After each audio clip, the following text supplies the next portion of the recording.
Hey, welcome to part 2 of the studio build. If you haven't seen part 1 yet, it would be wise to watch part 1 first. In part 2, we are going to bring in most of the necessities that are needed for creating content in the future. This means adding in some more, acoustic treatment onto the walls, as well as bringing in and installing an overhead rigging system for my lights and the boom microphone. Let's begin by installing the acoustic panels from my old studio into the opposite direction of my newly added acoustic wall. They will be positioned next to my second setup, which will include a launch chair and some more Skandi elements as decoration. So, let's go!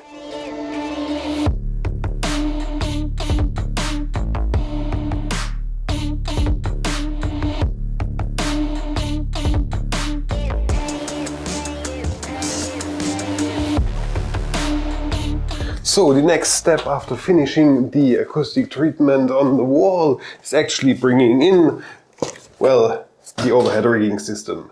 I was searching for quite some time before finding what felt right for this tiny studio. This right here is what in filmmaking land is called an auto extension pole, or in short an autopole. It's a pole which can be extended up to 3.7 meters in length that clamps itself on the wall or ceiling with pressure. And you can hang and mount quite a lot of stuff from it without worrying about it dropping.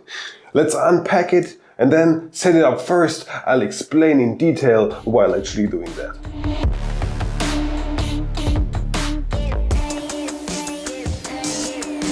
So the system itself is actually pretty simple. This only consists of 3 ingredients, in that case, 1 rod on the top that is actually extendable and 1 standard rod, and then we have this clamping mechanism that can actually be hooked into to alleviate a bit of pressure to make it actually stick to the wall.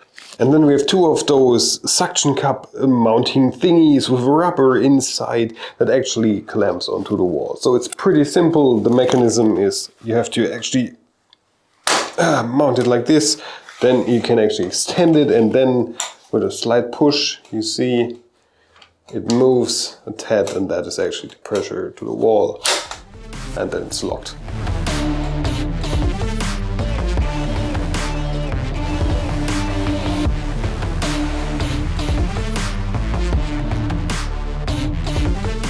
Okay, so the Autopole is hanging securely on my wall. Next up, hanging my still very good, very powerful Godox SL150 Mark II onto the ceiling, and this time I'm actually using a Cinelite super clamp to actually mount it to the Autopole that we just installed. This one is very hefty, and it actually weighs the same amount as the light itself. But it is secured with this metal piping around so that it actually cannot fall, so that the light can't detach from the Cinelite clamp. So let's mount it to the ceiling.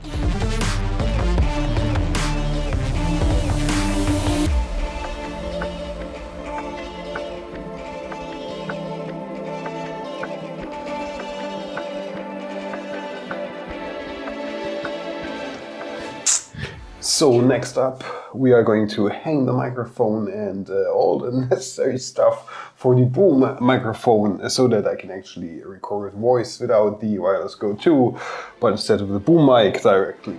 Let's install all the stuff, which means the boom arm, the Rode microphone, the Zoom HN4, and probably also electricity.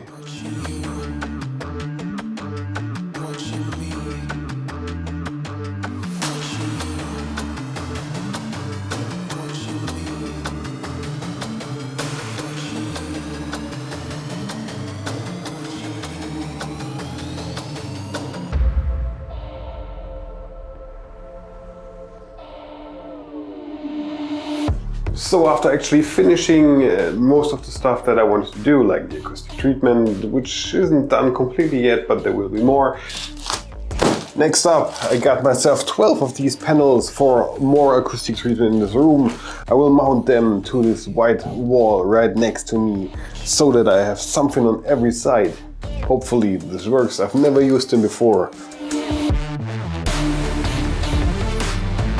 Okay, that's not that bad.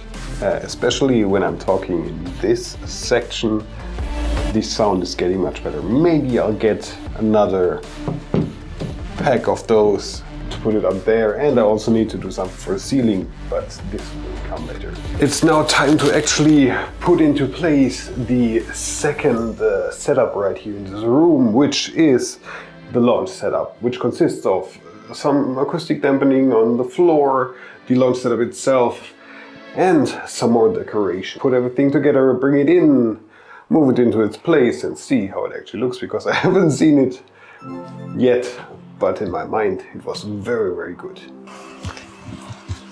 First of all, the floor, the ground floor. What is that? What is the English word for teppich? If you're asking yourself what kind of color is this, well, it's the same color as the launch chair itself. I don't know the English word for it. Maybe it's the English word for it. Taupe, taupe. It harmonizes nicely with the green back wall. So, first, the thing that goes underneath, that actually looks fantastic, Skandi style, which is actually light, but before you actually lift something up, you always have to do a weird noise and stuff. But a special move. So stupid, but it works. So, and the last two ones should be much easier than the previous ones. I hope so. It's always the same. Normally, when recording video, totally wrong, because, yeah, the god of video doesn't like you being correct. And probably is also some kind of Loki type that likes to make some mischief with you. Next up, this small table. So now with some added plants, really nice, I like it. And last but not least, let's put down the last thing on my list, which is this giant wooden metal shelf that I got from Skandi.de. Real wood, real metal, really expensive, but it's so nice. But it harmonizes so nice with all the other metal thingies and Skandi looking stuff inside this YouTube studio that I really wanted it to be on my wall. Thank you very much for watching this video. My name is Leech and I'm off writing the next scripts. If you enjoyed this video, then make sure to subscribe to this channel. There's plenty more of this type of content and many other things available for you to watch. Have a great day, see you around, and well, until next time, goodbye.